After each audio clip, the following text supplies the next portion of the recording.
Hey guys, what's up? It's your man Pete. So the Toronto Real Estate Board just released their sales and market watch report for the month of November. And I gotta say, ouch. Total number of sales were higher than they were last November at just over 9,000 transactions. Price was obviously higher since there was so much fewer properties available for sale and people are literally fighting over new listing. Like the bidding action is just getting out of control. We just heard about a townhouse in Hamilton that got over 100 showings in like 2 or 3 days, and then they ended up getting 22 offers, which is about a 22% conversion rate in terms of number of people showing the property and number of people putting in offers. Needless to say, that ratio is incredibly high for a place like Hamilton. But then, if we look at new listings, the number seems to be improving, right? It wasn't as bad as it was sort of towards the end of the summer and early fall when we were short maybe 30-40% listings to transactions. In November, it wasn't that bad. We were short just about 13% new listings, which isn't bad. And if we look at the new listings number, it was actually up compared to November of 2019 as well too. And that makes sense because November is a core fall month to be selling your house. There's no major holidays here in November, unlike Thanksgiving in the US. And so you just get one solid crack at selling your property in November. You can get it sold and then maybe have it close in the new year. And so there were more people putting their homes up for sale in November than there were the previous months. And then we're also hearing that interest rates will probably be edging up sometime in 2022. So it's created this really strong sense of demand for people who want to get into the market and make moves and try to be ahead of the curve even before the new year comes along. But if we dig just a little bit deeper, we can see that the sales to new listings ratio is really where the gold is. It's really where it tells us a lot about what's happening in the market, because we obviously hit a new peak in that regard as well too for the month of November. So we'll get right into that right after this, guys.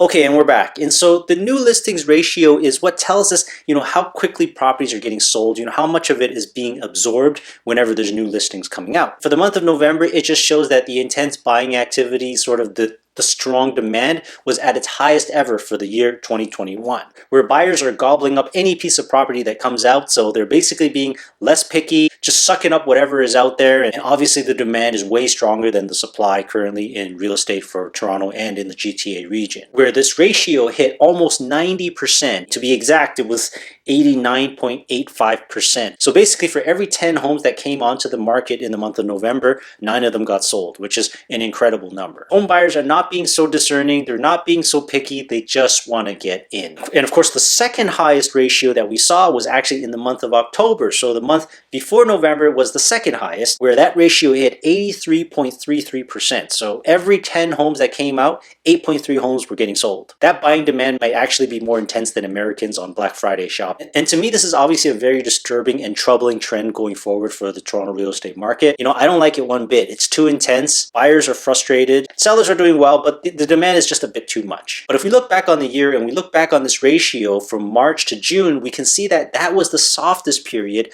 and it was hovering around 60 to 70% ratio of properties being listed and properties being sold. And then of course there was an outlier month in September as well too. And so in those months, there's actually a little bit more choice for you as a buyer. I mean, there's no way we can predict when that's going to happen. You can only see this kind of thing in hindsight, unfortunately. But this ratio really shows us just how intense the buying demand is and how constrained the supply is in the Greater Toronto area. And a lot of people will say to me, you can't time home buying. And that's absolutely 100% true. You can never time anything, really. But the ratio just sort of points out that there was some softer months, meaning there was some homes that you could actually look at. I mean, still going to be bidding wars, but it isn't as intense as it's been in October and November of 2021. And then of course, from the initial thought of you thinking about buying or the initial thought of you thinking about moving, that process can literally take months because you got to organize your finances. You might be getting help from someone else like family. You got to find yourself an agent, and then you got to start looking at properties and submitting offers.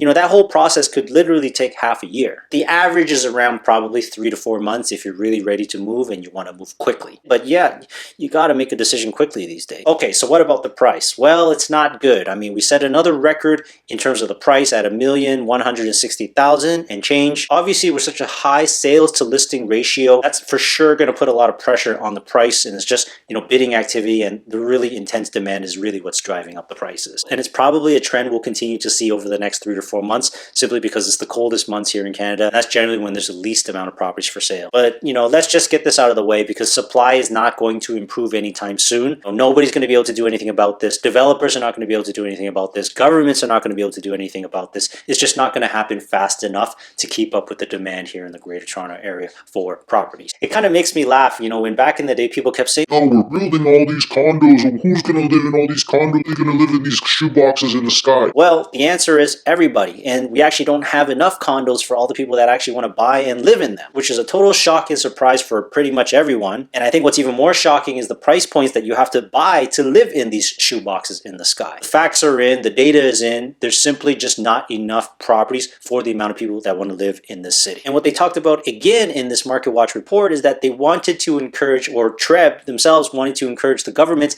to get together, figure out how we can be more efficient in building more properties, how we can remove bureaucracy and bottlenecks and allow developers to build more properties. Because all these new policy and legislation changes to allow for laneway houses, to sort of service the missing middle is not going to be enough to satisfy all the demand here in the city, and things are just not happening fast enough. Don't get me wrong, of course on the developer side, it serves them to wait longer and to build later so that prices will be higher when they end up selling them. So, this whole land banking business is something that developers take advantage of, right? Like, they build when they want to build. They build when they're ready to build. But then, of course, another major issue that we're facing in the real estate market, not just here in Toronto, but pretty much everywhere in North America, is we don't have enough labor. So there's a labor shortage in trades, things like plumbing, electrical, like everything, because not a lot of people are going into these industries. So we have a shortage of workers, and that's leading to properties being built slower and more expensive. So all of this is a disastrous recipe towards housing prices, unfortunately. And it's already happening right now, but I suspect we're starting to see more and more people moving further and further away from Toronto. In fact, there's articles being written now about people moving out to the Maritimes, and they're expecting to see a massive 20% gain in places like Moncton, New Brunswick,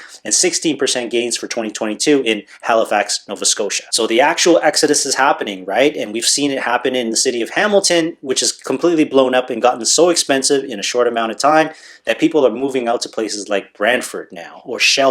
And so it's kind of a bit of a catch-22, right? It's like people are attracted to Toronto for the jobs, the employment, the money, and maybe even to make some money in real estate. Then now it's just becoming a little bit too expensive. It's becoming a little bit too ridiculous, and people are just having to move out as far away from Toronto as possible. I mean, it's great because you can work from home and you can work from literally anywhere now. You don't have to be in Toronto to actually make money. But it just sort of shows the influence and the power and the economic engine that is Toronto, and how it influences the entire country. Like, it's very clear. It's like a tidal wave that moves out of the epicenter and then goes towards other cities. It raises the price of real estate in those cities and towns as well too. And so there is an economic benefit for those cities and towns that are affected by the Toronto exodus. There is no doubt that this has happened in the past in cities like New York or LA or even in Vancouver. And so it just so happens that it's happening in Toronto now in 2021. 2022. It'll be interesting to see how things play out, because in 11 months of selling activity, we've actually broken a record already. TREB didn't really talk about it in their report, but in my analysis, we've actually passed